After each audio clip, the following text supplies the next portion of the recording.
Alright, Kiri. It's time to see you cook. What's up, guys? Like with a pencil here. Fun fact, I to have it on me and keep it on me at all times. And another fun fact, here we are to do a dual review for chapter 9090 and chapter 91 of Kagurabachi. And of course, because Kagurabachi has kind of been peak every single year.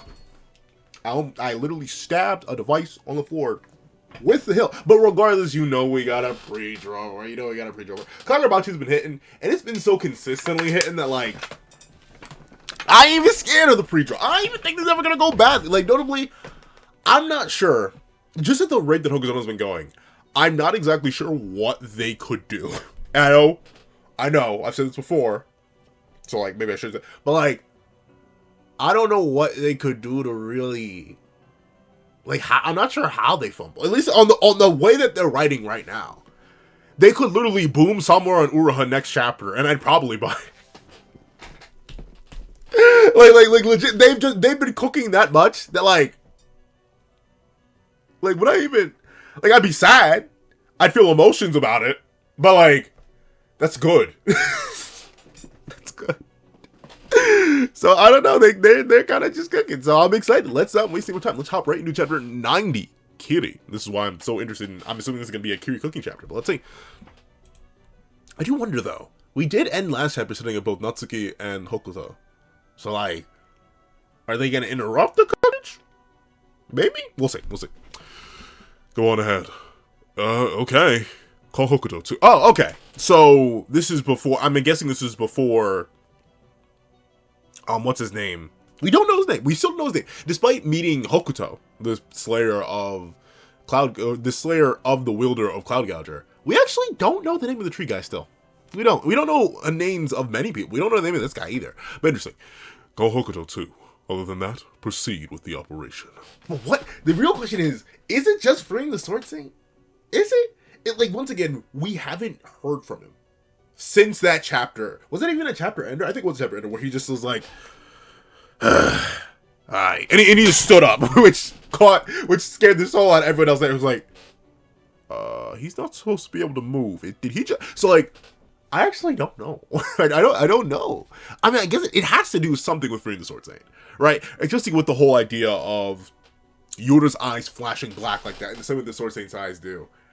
Like, I'm not sure whether I'd be cool with it being... Funnily enough, I literally just watched a video on Legend of Zelda, so this is a perfect comparison that comes to mind.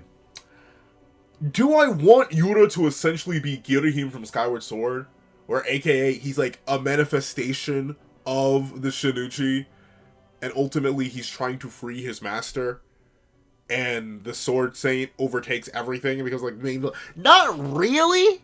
Honestly, I'd be more down with them being related. What's a good comparative example? That's spoilers for Manga. I don't want to go into that. That's spoilers for Manga. And Manga's been out over for a while now. I feel like give me like 3 more years. I'm probably just gonna start openly spoiling Manga on the channel. I wouldn't be shocked if I started doing that. But stroking the old beard and thinking about it, what's a good example of what I would want? Essentially, I just want them to be like connected, possibly siblings because of the eyes flashing black thing. And that would be an interesting play on what happened with Natsuki and the original wielder of Cloud Gouger, right? Like, that would be a good play on that. And obviously, there just is an underlying theme of family throughout Kagurabachi. Like, if you think about it, except for Sojo, every single Kagurabachi antagonist so far has had something to do with the theme of family. Like, obviously, or not even antagonists. Like, a lot of the major characters, from Hakuryu Deuteragonist to our main character Chihiro to, little girl whose name I forget. The one that Sojo had. It's been so long. Char. Her whole thing was a family-based thing. Obviously, Hakuryu with the whole Sazanami clan, that was a whole family-based thing. And Samura, family-based thing. Iori, family-based thing. The Masumi aren't really family, but a group-based thing. That could be argued as family, considering they like seem to be a clan of ninja. So, like, there has been a lot of underlying themes of family. So it would make sense if there was actually like some sort of blood relation, brotherly or otherwise, between Yura and the Sword Saint, and that's why you were so confident in his ability to wield it. Because I mean, like, a Girahim type twist would be cool, where Yura himself is nothing more than a blade, or like a manifestation of the blade. But at the same time, I like Yura so much individually as a character, I don't want him to just be like Girahim. Because Girahim was an infinitely more interesting character than the Maizen Skyward Sword. But then Girahim turned into a sword in the end. So I'm not... Why the second I start recording? Why the second... Stop! I literally just started recording. But... yeah. We'll see. Ultimately, I'm wondering what the operation is. I'm assuming it has to do with freeing the Sword Saint. Because we know the Sword Saint can remotely access the Shinuchi. So I don't think it's actually just getting the Shinuchi. I think it is... well, actually, then again, the Sword Saint is moving on his own. So I'm not sure. Maybe it's freeing the Sword Saint, like destroying those pillars around him that suppress yet maintain him. And then the Sword Saint will be like, it's been... why? It's been quiet all... The second I go to record, dog. And you're so close, too. There's no way I can even edit this out. Why? Like, this is so consistent, it actually gets on my nerves. The law never needs to be cut. No one ever needs to do your work until I start recording. Please. Jeez. Make it quick, gosh darn it. But okay, let's see what the operation is. See, that throw off my entire train of thought, dog. And it's just gonna bother me. Let me turn the mic away even more. Let me alter my positioning. So hopefully it isn't too loud. It's gonna bother me. Did I just cancel the recording? No, because I have 2 chapters due. I need to get this out today. No, we're gonna go. I'm sorry. If you hear the lawnmower in the background, it'd be like that, would it be like this, just would it be like that. Let's see. Hokudo 2. Other than that, proceed with the operation. Okay, and here's another one of the seeds that explodes into a tree. Very similar to what Yoda himself did back when he was first introduced. In fact, funnily enough, I think it was the first Kagurabachi review I ever did. But yes, I do believe when I initially started reviewing Kagurabachi, it was Yoda's introduction, ironically enough. And it was him also throwing down a seed, which grew into a tree, which locked him into a 1v1 with Chihiro, which Chihiro did have the wherewithal to be like, something about this smells suspicious. Yeah, I'm not gonna stick around. And then he left. That was during the Sasanabe clan arc. So he was wise enough then, but let's see if they'll be able to escape this one here. Considering I don't think Yura would want Uruha to get past here. But we also know from last chapter that Hokuto wants to fight Uruha. And obviously, I believe Yura, while he probably does have faith in the rest of his crew, would most likely want to be in on the operation that he planned. I don't know. We'll see. Alright, so the tree goes up. Operation! So they have a plan! Hakuri. My amazing, beautiful, bouncy baby boy. I love you, dog. But why are you shocked at that? Of course they have a plan! Let's see. Operation! So they have a plan! Well, they do have allies on the inside. Yeah. And much more than that, they're here in general, so obviously they have a plan. I highly doubt they're freeballing it. Let's see. Well, actually, they may be somewhat freeballing it, because I feel like Samura was like a coin toss. Like legit, funnily enough, considering, what you were just did 2 chapters ago. But I do genuinely think that even Yura was like, he may boom us, he may not. Honestly, I'm gonna send Hirohiko to distract him. Hirohiko's gonna be there. Hirohiko's probably gonna draw Chihiro. Chihiro probably gonna wield the Enchanted Blade. They're probably gonna draw Saruman's attention, at least for a little bit. We can cook a little bit. Because we know they were standing above the Shaku headquarters. Meta break real quick. I had to wait an hour. I completely forgot I literally was just, they were just outside for now. This is the set. I did not even stop the recording. My editing software is gonna be super mad at me. I don't care. My computer's gonna be bad. I'm gonna have to delete this video, even though it's like literally over an hour long. I mean, got nowhere. What was I even talking about now? I don't even remember. Let's see. Oh yeah, I was roasting my baby boy. My poor baby boy for not realizing that the extremely dangerous, super obviously devious and diabolical planning group has a plan in invading the headquarters of their main ops. Hirohiko, I love you. Some about them synapses need a fire though. Let's see. So, how long have you been a Shaku lackey? Oh, I'm no lackey. We just happen to agree. It's been 18 years. Agree on what, though? I'll be honest.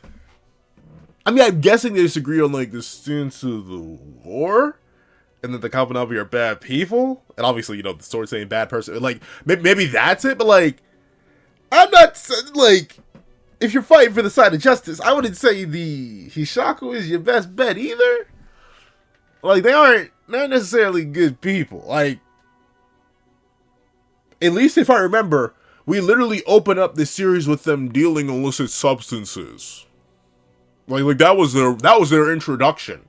Their round outside of obviously slaughtering Kurishige, right? But that led to the worst. But I don't think the Ishaku are the moral standard either, let's say.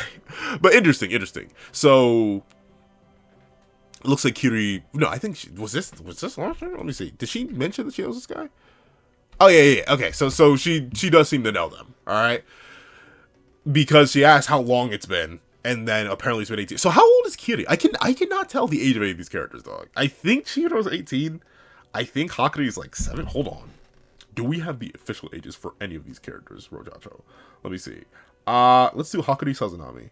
I highly doubt we know him. I'm not even sure, because I remember I was so confident I knew another MC's age of another manga I really like, and then I was just wrong. No, okay, so he's 17. He's 17. Where'd that info come from? Get off! I hate.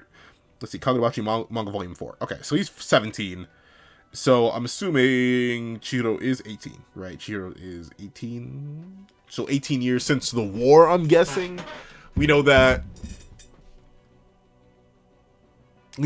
obviously Kiri has beef with her grandfather, not her father.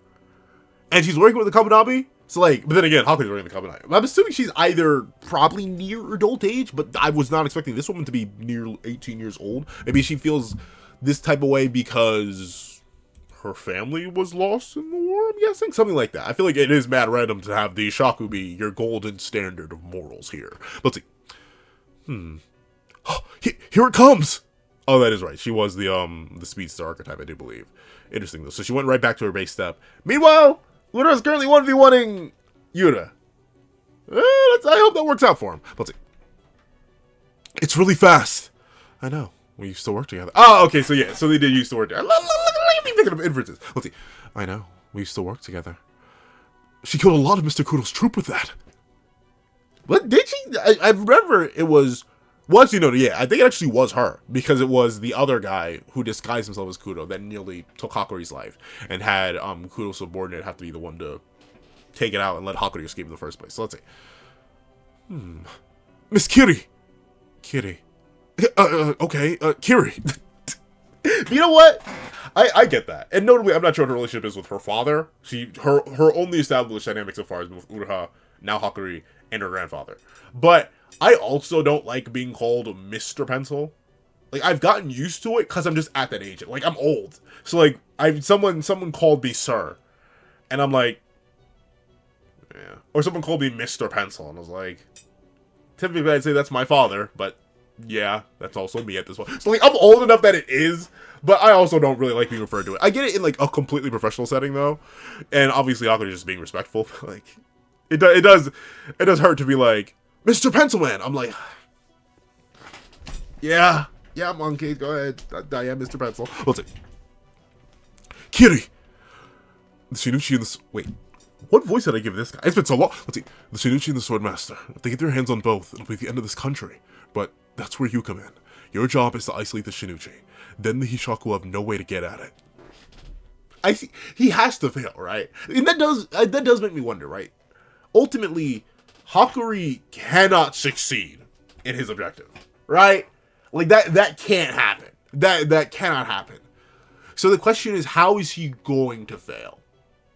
Right? Like, don't get me wrong. Obviously, I think Kiri's going to do a good job. I think Ura's going to do a good job. I don't think the Ishaku... Well, somebody's body's probably getting caught. I've seen a... Did I talk about it here? I'm going to make a separate video about it. I've seen a lot of people saying that Summer's going to die, right? Because everyone in their mom believes Swordsei's going to break out. Swordsei's going to get his hand on the Shinichi. And we're going to get, like, a pseudo-run back of the Battle of 18 Years Past, right? Where it was every Enchanted Blade wielder versus the Swordsei. And obviously a lot of people are thinking Summer's going to die. I don't think so. But then again, obviously Summer's so strong that I get why people are so focused on him needing to die. Because we're in that like weird scenario, right? Where Summer is a little bit too strong just to be a permanent protagonist in comparison to someone like Uraha, who is clearly powerful, but like, at least he's nerfed. He doesn't have another Enchanted Blade. He's stuck in that Kiri. So like, I get why people want Summer to die, but I think ultimately Summer's whole arc being about, I gotta die. And then they like went through this entire idea of, no, Summer, you can't do that. You need to raise your daughter. And then him going through that and realizing, oh, I need to raise my daughter, only to boom him anyway? I feel like it doesn't work narratively, but at the same time, you go the whole tragic angle, right? Well, by the time he finally opened his eyes, it was too late for him actually being an involved part of his daughter's life, and he goes out of his way to sacrifice himself for her one last time. Like I see it, but I think I just like Sombra as a character so much that I don't want him to go, but I think that's also the point, right? So I get both sides, even if I'm more on the side of I don't want Sombra to get boomed, but at the same time, as a person who does believe we need stakes, someone technically needs to die.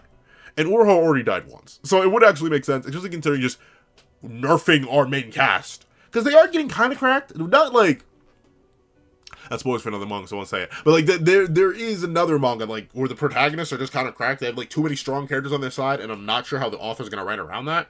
And like I've seen some of how they're doing it. I'm like, for Kagurabachi, we are kind of approaching that just because Kubayuri was taken from the Ishaku, so now they're back down to a whole 0 enchanted blades. And we do have the 10 sorcerers, right? Like, not a single Hishaku member has died. But now, if everyone lives, like, say everyone lives this arc, right? The Shinichi wielder, or the Sword Saint breaks out, but they don't catch a body. Then it'd be Hakuri, who's recovering his sorcery. Chihiro, who has an enchanted blade and is further understanding it. Uruha, a former enchanted blade wielder who's still very, very powerful. Sombra, another enchanted blade wielder who's very, very powerful. So that means 2 of the 6 enchanted, or no, 2, yeah, well, of the remaining, because there were 6. Or there were 7 with the creation of N10, but now there are 6 because Cloud Rider was destroyed. But essentially, that means 1/3 of the power ceiling, or at least the pinnacle of raw power in the verse, the Enchanted Blades, would be in the hands of our protagonists. So that may be a little bit too much. So maybe one does get boomed because we'd have those 2, Uruha, Hyakuri, and now Kiri, presumably. I'm assuming she's going to join the crew, presumably for an extended period of time. Iori is still a thing. The Masamune is still a thing, so that's 3 more characters. That's in, like, 9. And obviously, not all of these 9 are going to be super duper relevant in combat, but at the same time, not all the Hishaku is super relevant in combat from what we've seen. So, like, I don't know. We'll see. I need to get to the Shinichi quickly.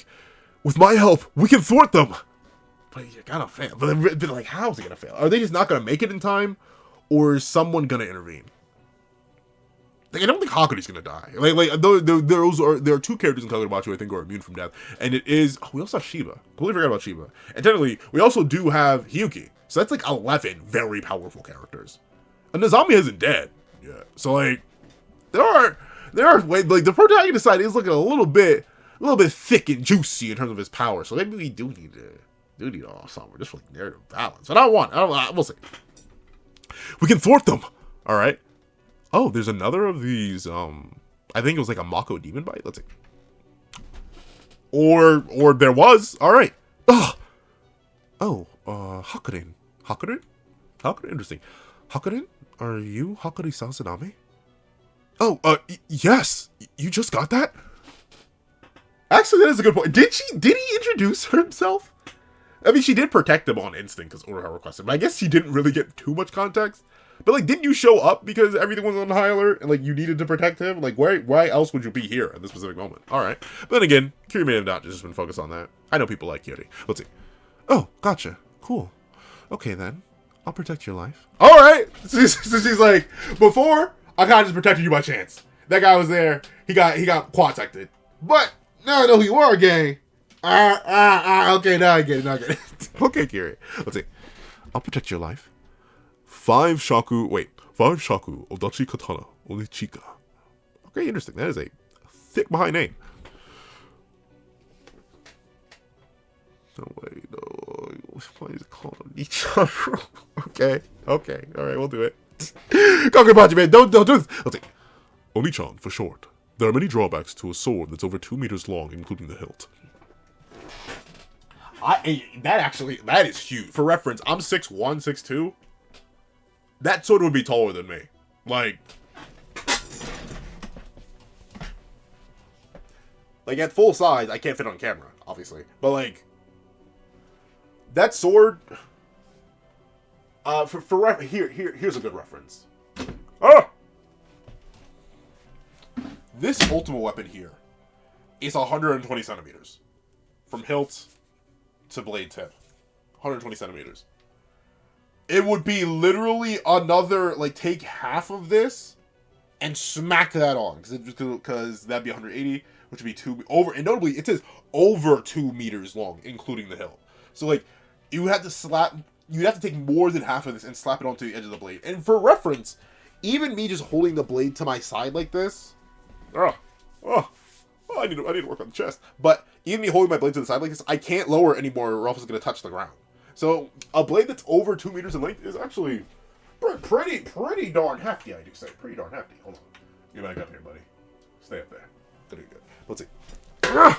Oh, Mother mercy, man. I swear, I've been training chest. But it's just, But let's see. The main drawbacks to a sword that's over 2 meters long, including the hilt. Fighting in confined spaces is hard, as is close quarters combat. Its weight makes it clunky, and it's harder to execute a string of quick attacks or contend with agile enemies. Why? Are they having this conversation right? Once again, what's happening? Well, then again, now I guess it does make more sense for this to be explained in comparison to Kiri's like super introduction, because currently Uruha is fighting. He's fighting Yura, so he's occupied, and the rest of the Ishaku left. So really, it is just the one like speedster there who Kiri knows. So maybe she's like, I'm not worried about this person, so I'm not gonna bother attacking them just yet. But see, well, why then? Because it's big and cute.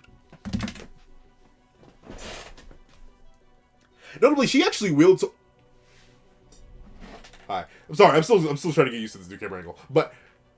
Notably, she does wield swords, but honestly, that's kind of my reaction. Well, I just like swords. Admittedly, especially, one of my, and this isn't a sword, so I probably shouldn't use one of my swords. But, very specifically, someone asked me, why on earth do you have the Jinkubang?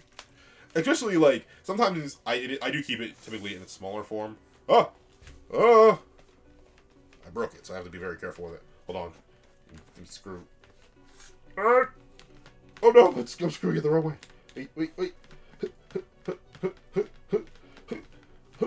No! Okay, hold on.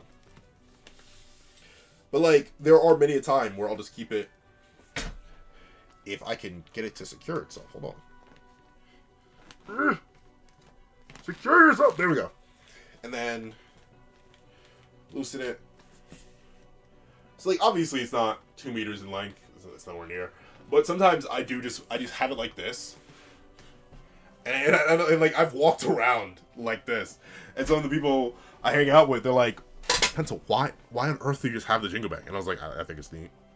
It's big and cool. I don't know, I like it. Do I know how to fight with it? No, and it's not like made for fighting. These ends are metal. But I mean, I get the appeal, right? You like what you like. So, Kiri, I see a vision. Because it's big and cute. Swords are too heavy for a woman's slender arms. Oh wait, and so I get it. Also, wait, I gotta make sure I'm in frame. Let's see. Also, to make sure that old goat rues his words. Darn, all right.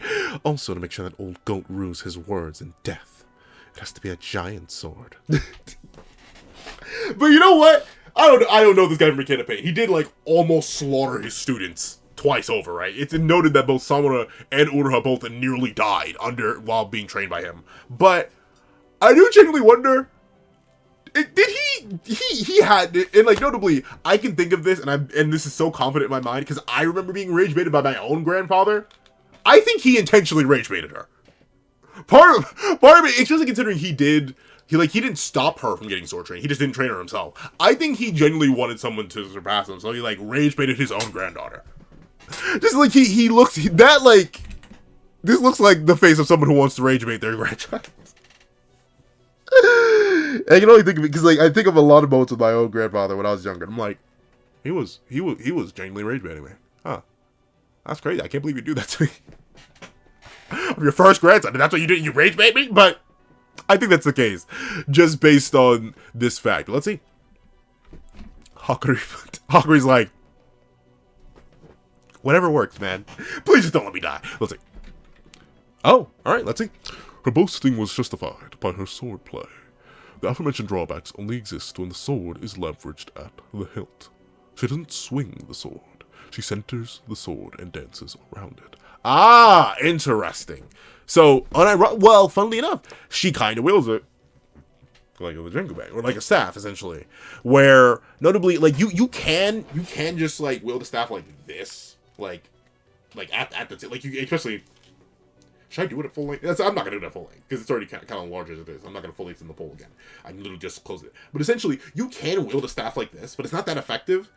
Like I mean, like it is effective for long range.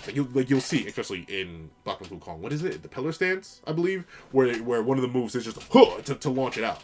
But notably, you do typically wield a staff by its middle and sort of use your whole body, and specifically the whole length of the staff as like a mid-range point. So very interesting. Kiri does the same thing, except her staff is mostly sharp. And I'm honestly impressed she doesn't cut her own fingers off. But I'm assuming she has enough fine-tuned control over it that the blade edge is just constantly being danced around, and she never really interacts with the sharp end of the blade. Like, even look how she's gripping it here. It looks like she's holding the... Where's one of my katana?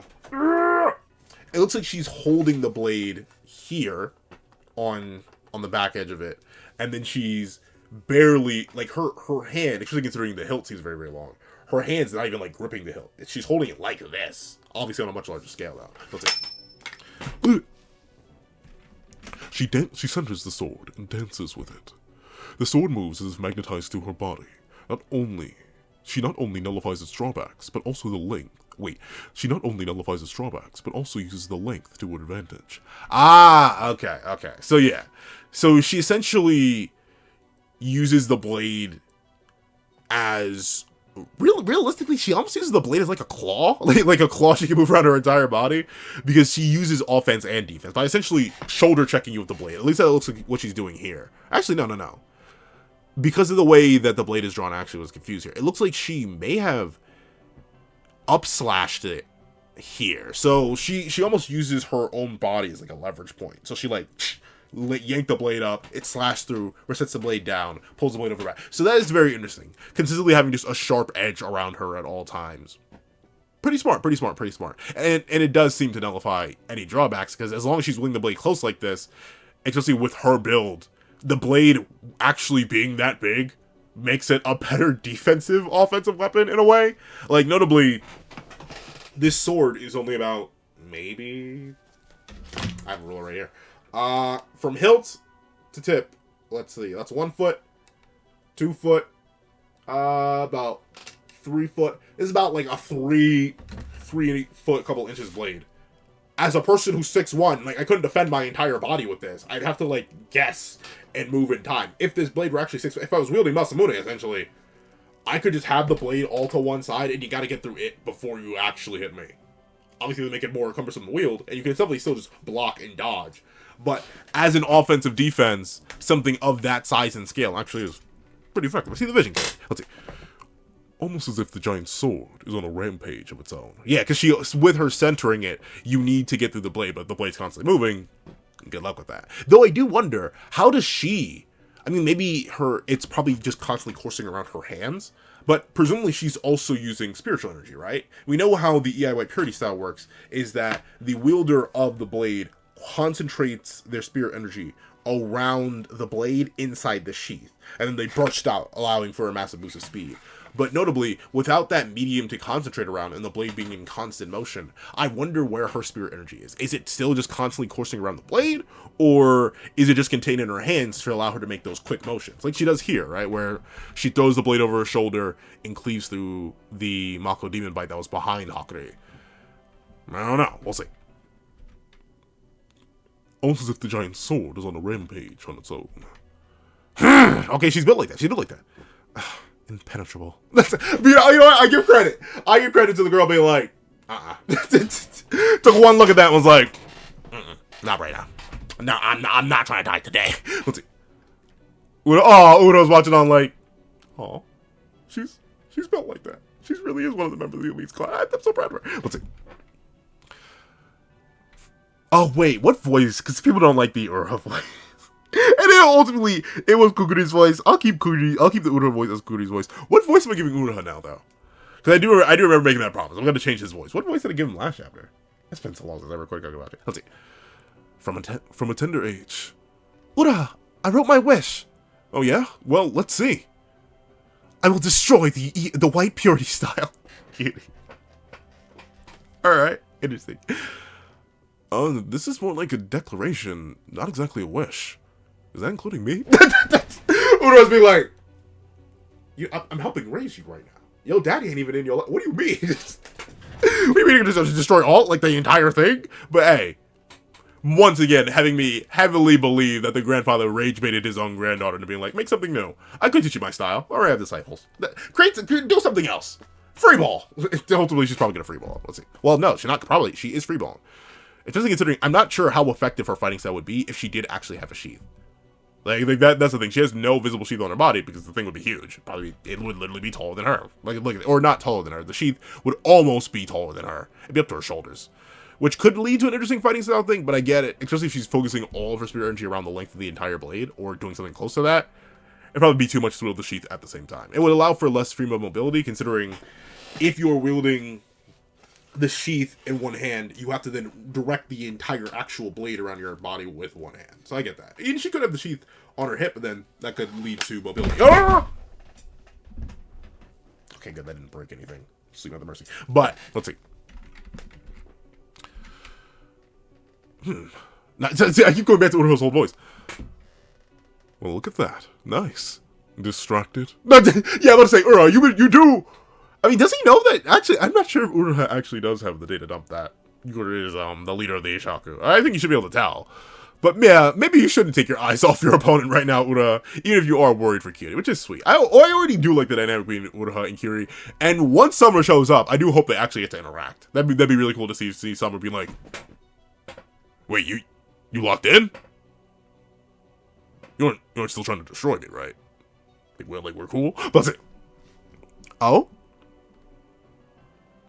Interesting though. So Uruha was distracted, but he does clang off with Yura and like blocks. Oh, I like this. He speaking of wielding the sheath as you wield the blade itself, he clangs off with Uruha. So I'm assuming Uruha is wielding his blade like this. He probably has it sideways, just based on how he's holding it in the next panel. And then Yura's attacking like this.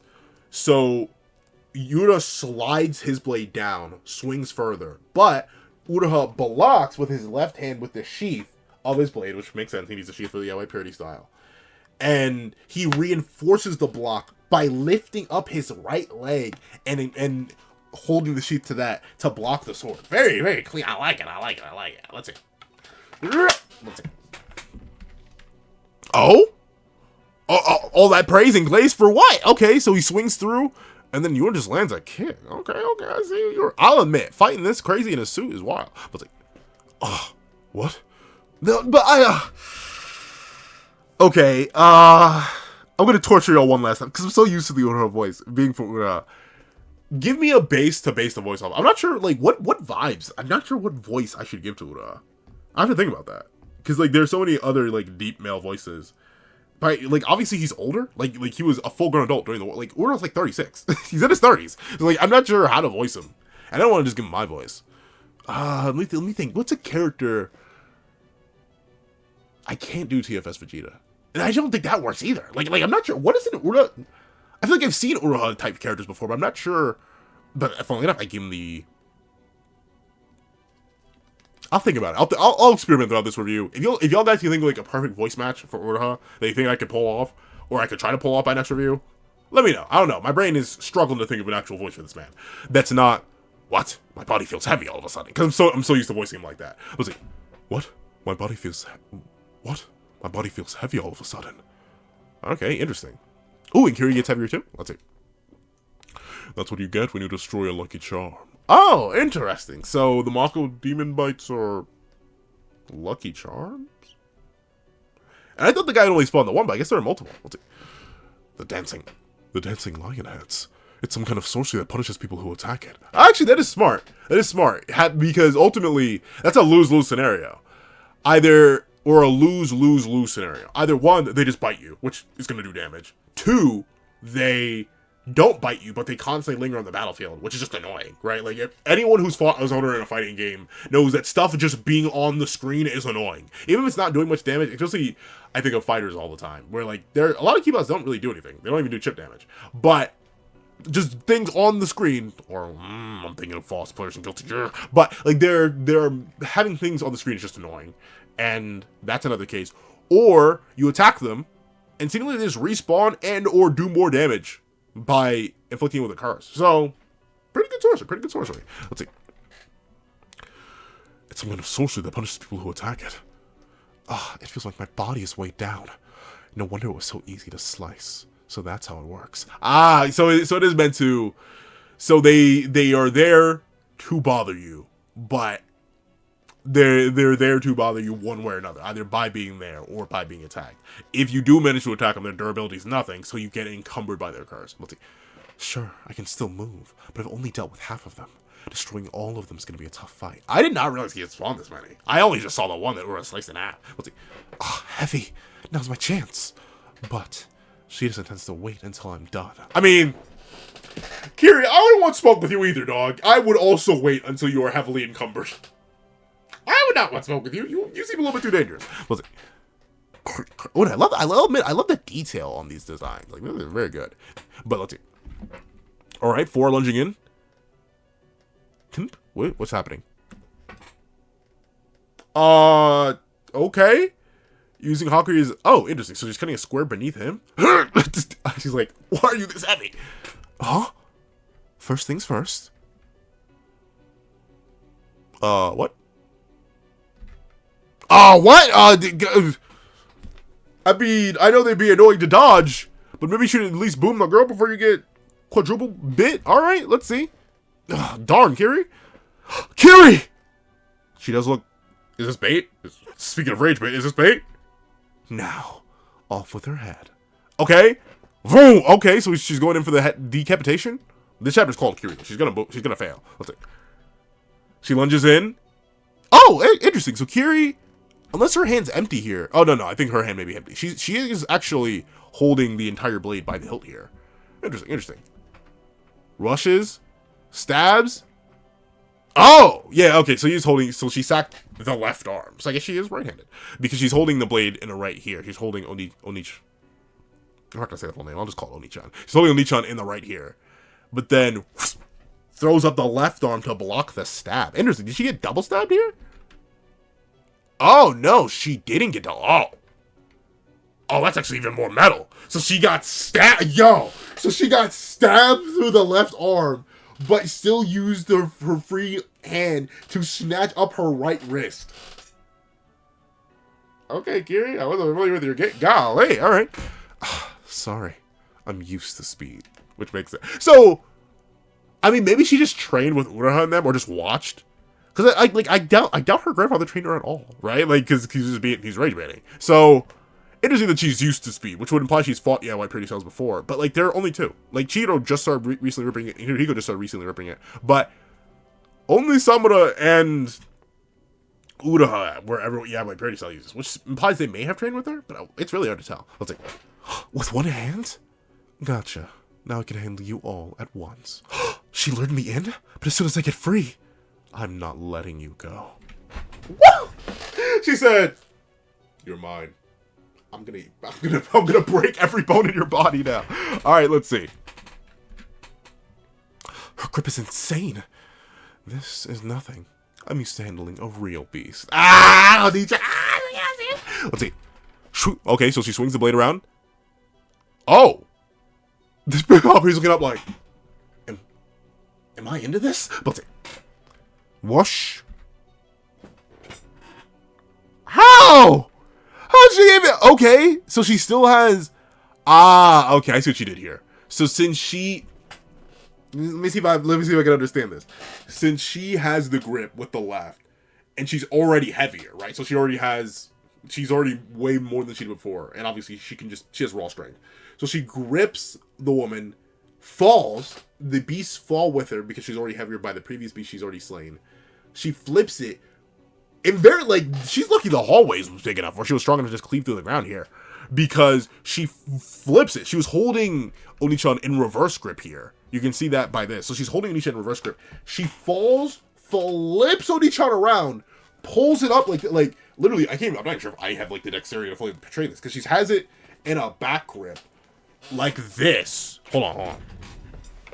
Let me stand up for this one. In fact, I won't use the jingle bag. I'll just use the actual katana. So she's holding Onichan like this. Hold on. Get used to this camera. But she's holding Onichan like this. Flips the blade around in hand, like on some timing like this, as she's falling, mind you. Look, I can barely do it. And then, she just straight sheaths it. Speaking of not needing to sheath, she straight sheaths it through the remaining Mako bites and into the woman. Darn. Normally though, she was bit by 4, right? Where's the 4th one? This is... Oh, no, it looks like there's even 5. Because there's this one, there's this one, there's this one, there's this one, and there seems to be this one. But she only pierces... Well, maybe she swung through some of them. But she impales this speedster, and 1, 2, 3 of the demon heads. Alright, alright, Kiri, okay, Kiri. I see why the chapter was named after you. Please don't get boomed. Let's see. Alright, let's get moving. Oh, so heavy. Kiri, whew.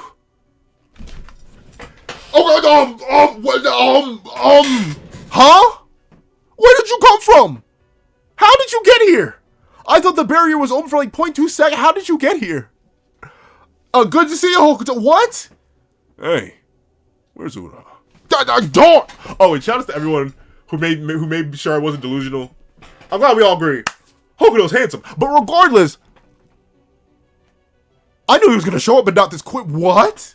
So, the entire interaction in last chapter must have happened during the length of this chapter, I'm guessing, right? Because they say call Hokuto at the start of this chapter.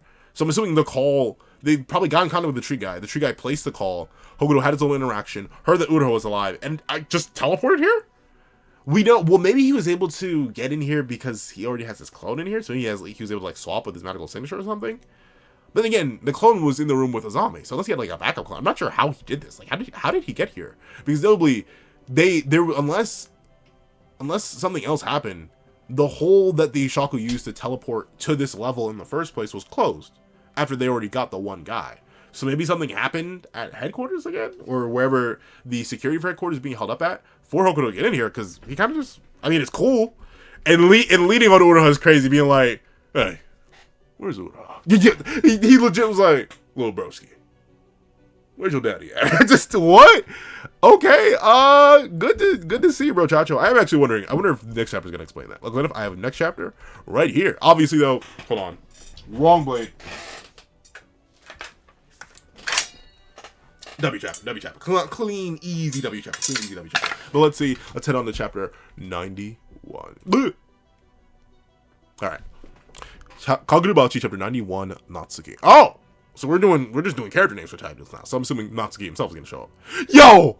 I'll admit, he's got mad aura, dog. He's got so much aura. Let's see. Yo, where's Ura? Hey, wait a minute. You're Hakuri-san's not. Both Kiri and Hokuto were like, wait a second. Ain't you the main objective? That's crazy, dog. But you know what? At least Hokuto figured it out on his own. Kiri had to actually be told. Let's see.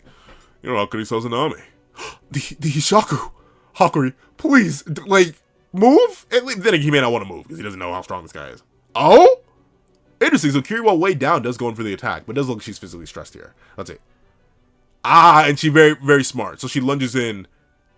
Oh, so the bite's dispelled. Did she actually impale this woman, though? She can be able to get back up. But she immediately goes to hoof the katana to make sure she can't get through. Make sure you can't unsheath it. Makes sense. Let's see. Oh, and she goes to swing with Onichan. One hand or two hands? Oh! Swings, but he does manage to block with his armor. Alright, let's see. Oh, darn! Not just block with the armor. Interesting. So he blocks with the left. Oh! So this is an interaction here that's interesting. So she boots his sword. Make sure he can't unsheath it. But as he was going to unsheath it with his right, at least if I'm not mistaken, yeah, he goes to unsheath it with his right as he grips it in his left. He reacts quick enough to block Onichan with his left, right? He blocks it.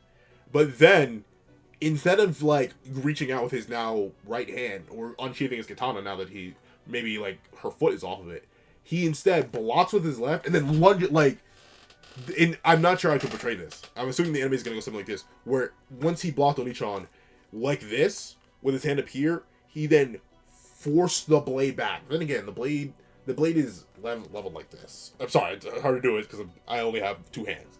But blade's blocked like this. So then he literally slides down the sharp end of the blade, mind you, to grab her by the throat. So okay, I see how you're built like that. I see how you're built like that. Let's see. That was weak. Duh. It's called a diversion. Oh, Hoguri? Okay. And and he actually knows about it. Okay. And Iso, huh? Bring it on. Okay. Hokuto, you can't rise in my ranks as quickly. You can't already be behind Hidehiko and Yura, dog. Are you already surpassing Yura? I don't know. I really like Hokuto, dog. He's handsome and he's geeked. The most horrific yet perfect combination ever. He's handsome and he's geeked. Let's see. And Iso, huh? Bring it on. Iso. Did that do Hokuri? I know you're still recovering, buddy, and obviously this is a top tier or a high tier at least, but Hokuri, did that even do anything? There. Hokuri, you're my baby boy. You're my beautiful bouncing baby boy. But don't tell me I have to put you on fraud watch. Did he bounce your attack back at you? Actually, no. I'll give Hokuri credit. Not only did it look like he had to flex a little bit, but he does nosebleed here. But Hokuri, your magical force attack, and notably, it looks like he bounced it back with his unguarded arm. His armored side is still currently dealing with the swordswoman, but he shouldered. This reminds me of all the times. If y'all think I'm large, right? Because I'm like 6'1", 230. I'm a baby. Like relative to some of my larger family members, I'm like a baby. So, and obviously when I was younger, I would get shoulder checked all the time. Just like, it's how my cousins would test, like, I've been getting bigger and stronger, so they just, and I would go flying like this. To see Hokuri get little bro like this, it does hurt, but obviously this guy is very, very powerful. Certainly not the strongest of these Shaku, at least if yours not lying to that one kid, or at least the guy that looks like a kid. But let's see. The bounce back of the Iso is crazy, though. Oh, he deflected it? Hokuri, please. Oh, it's my 3rd today. They're losing power. Still, though. Okay. So, he's still recovering. He's burning through his mana pool. He can't burn through where his spiritual energy pool. He can't use all of it, obviously, because he still needs to mark and then transport the Shinichi to his dimension. And he presumably needs to teleport out as well.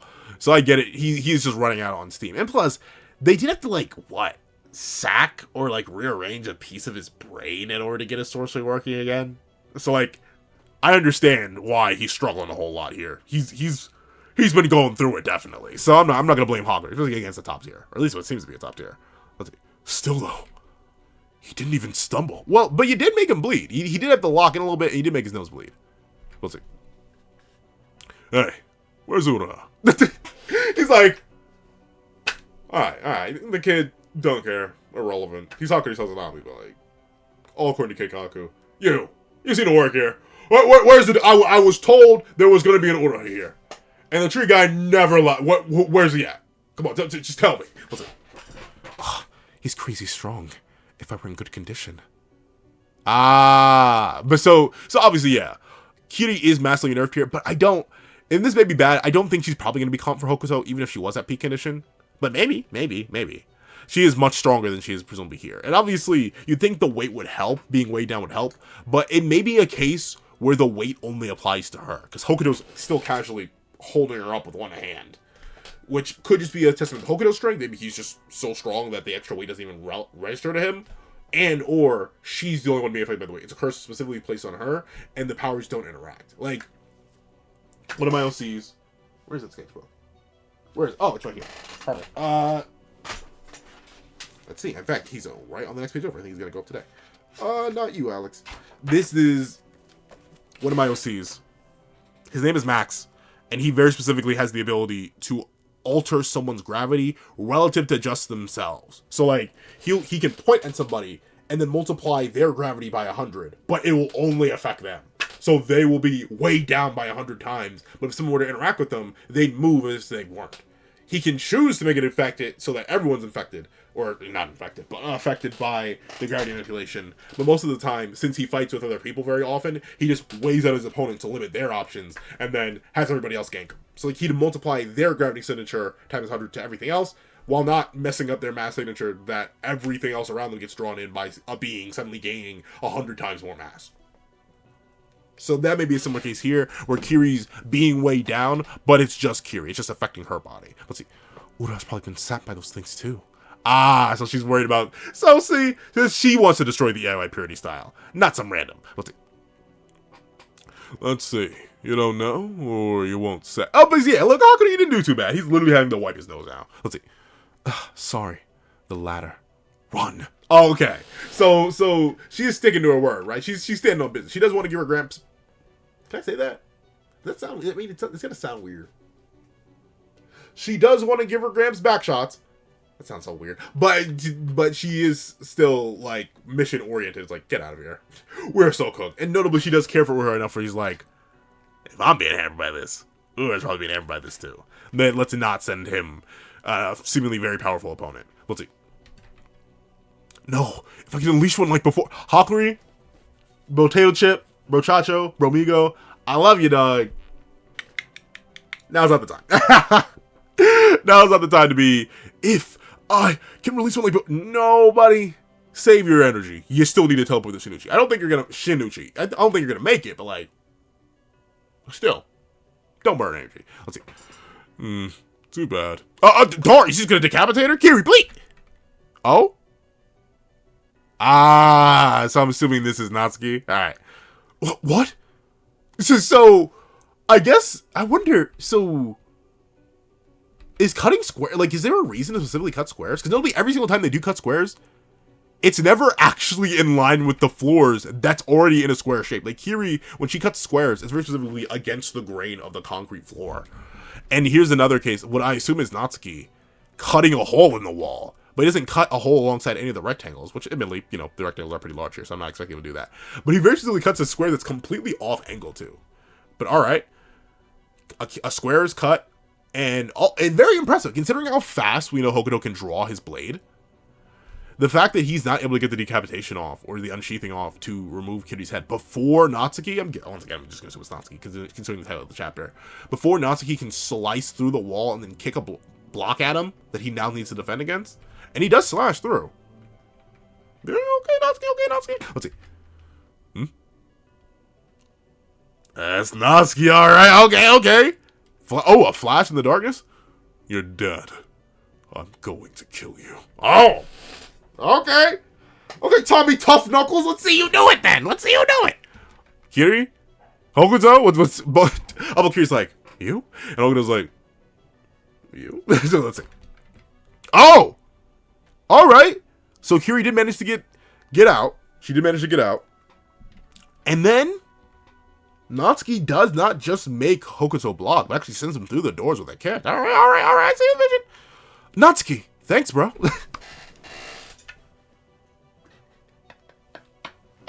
I mean, like, appreciate it. I guess maybe, are they friends? Or, like, I feel like Natsuki's probably older, but let's see. Hey, that's Mr. Natsuki to you. I'm older than you. How many times do I have to say it? No, she doesn't.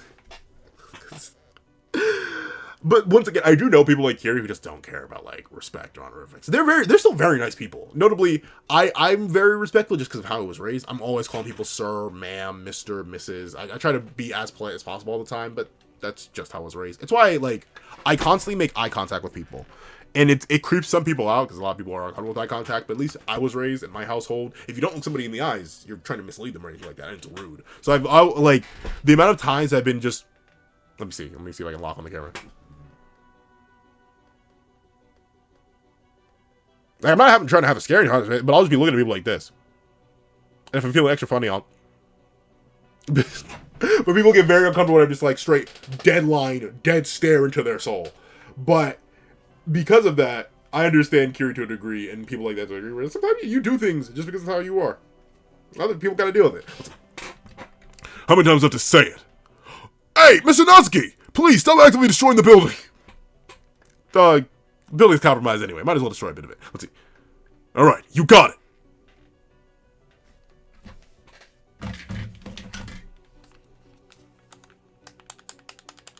I'm pressing X. Let's see. You got it. Oh, okay, sorry. We're going into it. My name's Natsuki Misaka. My older brother, Ibuki Misaka. was Cloud Counter's former bearer. 3 years ago, remember the Shaku... Oh, so he doesn't actually know. Interesting. So there was really no surveillance, or at least whatever surveillance there was slain or something. He doesn't actually know it was Hokuto. Because Hokuto showed up there unmasked, I think. Or actually, no, I think he may have had the samurai helmet on. Let's see. 3 years ago, remember the Ishaku killed him. Huh? Based on that emblem, you're definitely Ishaku, right? Okay, so now he's one of these. He's not. Just like Kiri, the synapses aren't firing too quickly. Let's see. Absolutely. The name's Hokuto. Hey, if you beat me, I'll introduce you to your brother's killer. Kagurabachi, where someone's getting rage baited. Someone's getting, no matter what. My get Hokuto's like, you know a bit. I see what I can do with you. Oh man, I like Hokuto so much already. He's like, go ahead, bro. I'll do you solid. All you gotta do, run my fade. And then considering how disappointed he was by the other Misaka, I bet he even is happy to be like, wait, are you actually calm? Hold on a sec. Maybe I don't have to fight Ura. Maybe. Let's see. What? In exchange, if I beat you, you'll tell me Uraha's location. Okay. So ultimately, he's like, yeah, I'll run your fate. You see, you got a little bit of that spirit. I see you. But I'm here for Uraha, big dog. I want to see who's like that in the war. And then, I get that. And notably, I'm not a Hokuto type person but then again, I like seeking out challenge, I will admit. If it's in like any of the games I play, obviously it's different because like there's life or death battles. But it's sometimes fun to ruffle stomp people, but it really isn't most of the time. I do love a good high diff, my fingers are literally cramping by the end of the match kind of game where I'm pulling out every trick in the book, right? Like I'm doing this, I'm doing that, I'm doing the third, I'm doing everything in my power to try and work around something to get me a victory royale. Like I do love those types of engagements more. So I actually do kind of get Hokuto where he's like, nothing in my life has been calm, bro. Neither was your brother. Let me see if I can get something out of you. Let's see. In exchange, if I beat you, you tell me Uraha's location. He's obsessed. Well, to be fair, Kiri, you didn't have to provide too much calm. But then again, you are nerfed. Let's see. Why Uraha? My sword wasn't forged for mere survival. It's destined for the thrill of deadly combat. The blade will only truly blossom when my years of training are tested to the max. Yeah, Hokuto just like ultimately. Well, then again, obviously, my gaming skills aren't survival either, or they don't matter this much. But essentially, Hokuto's like, I want a good fight. Like I've been fighting since I popped out my mama, but ultimately nothing has satisfied me up to this point. He really wants this fight. When my years of training are tested to the max, that gratification can only come from pitting it against the master swordsman. Okay, all right, interesting. So I guess maybe he really hasn't fought anyone just yet. That's why he joined the Shaku to actually get a worthy fade. Let's see. Oh, and that's him, huh? Well, I mean, he's one of the sword saint, or not? He is one of the sword bastards. Let's see. You're fixated on the big names of the past, so overlook the sword master right in front of you. What a disgrace! You deserve to die. I mean, he do technically, but Natsuki, big bro Chacho, are you really Uraha level? Are you really big broski? I don't know. He did get the He did get the enchanted blade and you didn't. What do you got to wield Kumayuri? And it wasn't you. I don't know. You got a lot of proving to do, Natsuki. You got a lot of proving to do. Though I admit, I do love being a good dual wielder. In fact, for some reason, he does give me a weird Roxas vibe. I think it's just because of how he's holding the swords. Oh? He's fast. And unlike Kiri, once again, it could be because she's weighed down, she wasn't able to swing at full force. If you look at the difference, when he blocked Kiri's blade, which is bigger, when he blocked Onichan, his armor actually didn't take too much damage. It did seemingly take a slash mark here, but nothing too deep. But this first swing of one of Natsuki's shoulder blades does actually manage to cleave directly into his armor. He's fast. Slicing through armor. He's more deft with the sword than he looks. Darn! So he really rage baited him because he's like, I don't really think you're calm. Where's we're at, dog? You don't look like calm. Let's see. He's still more deft with the sword than he looks. Oh, and did he even start bleeding from that? Interesting. Well, I guess he did slice through the armor, so he starts bleeding. But then, so he blocks with the left, with the armored arm. but then pushes down Natsuki's arm with his right. But let's see. Interesting. So he pushes down with the right, immediately takes the now free left to grab his blade. So before he was trying to achieve with the left, but then he unsheaths. Oh no! Wait a second. Now I'm a little confused. So Natsuki's obviously still holding his blades. Where did he get that sword from? Well, okay. So he had it out. So I see what he did here. So he had the sword in his left that he blocked with. Wait, actually no. At first he has the sword in his right. Sword in his right here. He blocks with the left. Drops the sword. Interesting. So he drops the sword that was in his right in order to redirect Natsuki down. Then he grabs the sword with his cut left hand. Goes to swing. Interesting. I'm guessing he had to flip the sword, maybe. Because he looks like maybe not. He maybe just hit it this real quick and just straight swung the sword. But Natsuki is able to react and block with his other sword with his right. Let's see. Then he switches grips. He inverts his grip. Oh, and goes to stab Hokuto in the face. But Hokuto dodges again. All right. So these two are clearly to some degree relative. All right. I like it. Let's see. Oh. Another cut through the wall. Oh, that's a big chunk of wall. All right. And it's Kiri. All right, so did she get unweighed or is she just that cracked? Maybe a bit of both. Let's see. Huh? Oh! Lightning menace. Okay! Hey! Bro really said, I may not get Cloud Gouger, but I'm going to take some lightning too. Okay! Natsuki! Don't slide to it. I love me a good lightning wielder, dog. Ooh, I love this perspective, too. I love the almost fisheye lens on Hokuto as Natsuki lunges in. Lightning menace. Dog just bursts after simply saying, I'm not going to destroy the building. Proceeds to destroy a whole chunk of the building. All right. Boom. And Kiri manages to actually evade that. Very impressive. Considering I think she is still way down. Where's Hakuri, though? And how many types of sorcery does this guy have? Seemingly, he got warped in here. That may have been someone else's sorcery. We know there are multiple teleports. Maybe it was Toto that he teleported in with. But then he has his cloning magic. Or cloning sorcery. And now he's able to expand his shields a whole bunch. All right. Hey, I said quit actively destroying the building. Ugh, lightning sorcery, huh? Impressive. Ugh, so friggin' annoying. It's always Ura this, Ura that. Ura, this blade suits you. Someone's a little jealous, I think. Let's see. And Ura knew it too. Oh? He knew you were a little bro? Let's see. Mystery Ibuki. Mystery Ibuki?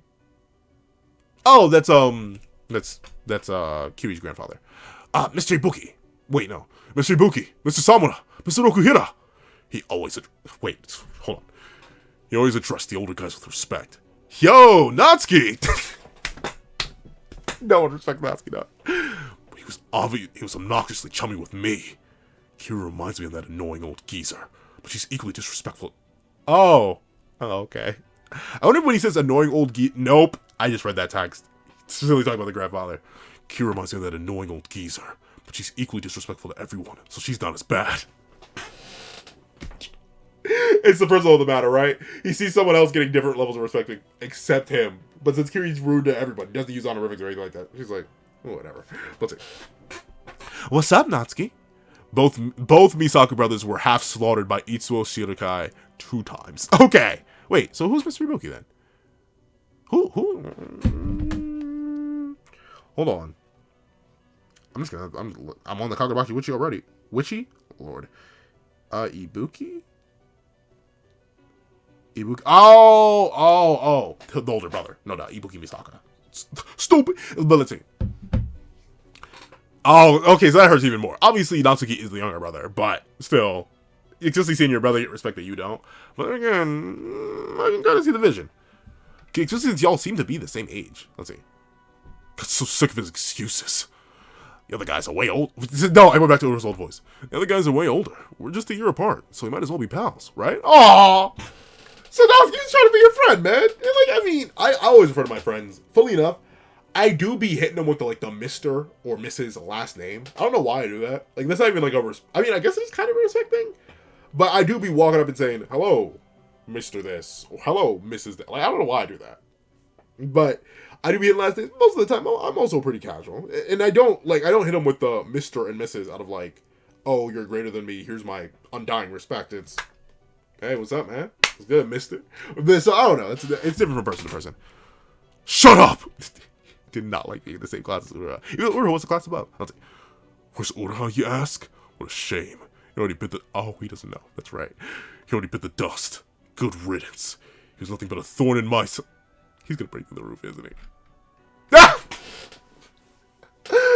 Yo, Natsuki's life is nothing but a continuous stage of L's and revelations that he doesn't like. Poor Natsuki, dog. Oh, but he looks so clean here. Once again, Natsuki's a fantastic design. Yep, and Uraha and Yura. Oh, interesting though. It looks like they both did some minor damage to each other. Let's see. Oh! Hokuto's like... He is alive. Uraha? Oh, poor Natsuki, man. Hey, Natsuki! Sorry, I'm going back to Uraha. Hey, Natsuki! We can win this with you here. Natsuki's like, wait, maybe I should join the Ishaku. Y'all got a spot for an 11th? Let's see. Fine, like I care. Oh, poor Hakurei and this guy. I don't know who this guy is. But alright. I know you pair of character chapters. Good setup chapter for Kiri, introducing Hokuto to the friend. I don't know how I got here though. If I had one critique with both of these chapters, how did Hokuto get here? Can he just teleport?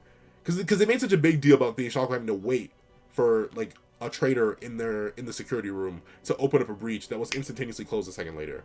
So unless they like permanently set up a hole that they can get in and get out through, I feel like it should be explained how Hokuto got from wherever he was, which was seemingly nowhere near, to inside the Kagurabachi specifically at this point. Like I have no idea how we got here. That's one little issue, but seeing Hokuto's characterization, seeing more Kiri characterization, getting Natsuki characterization, seeing Hakurei cook a little bit, even if he didn't cook too much, him doing anything to Hokuto at all, that's pretty good, especially considering he's getting weaker right now and conserving energy. Overall, just some W chapters, overall. So, even if it took me for... You were literally barking the second I end this review. Okay, sorry, I gotta end the review now. If you've been all the way to the end of this video, please leave... Ugh, this guy. Literally, UGH as in, comma, this guy, as in, this guy. In the comment section down below. And the thank you so much for watching. Please leave a like, share, comment, and subscribe. Make sure that all the games will see you miss out on any videos that come to the channel. Also, you even have a Patreon below where you support me for as low as $1. Get a month. These things exclusive videos, early content, and more. Also, now become a member of the channel for as low as $3 a month to get the same perks and more. So let's conclude the live reactions to the series I have to review, add variations of all my videos, and if you become a on Patreon or a member, you can order whatever video you want. Also give a link to my Ko-Fi in the description down below. You can drop 5 minutes for a short video, don't have a long video, or any views at all. Any support is always greatly appreciated. Now, I'd like to thank you so much for watching. Once again, I hope you guys have a wonderful day. This is that guy with the pencil, writing off.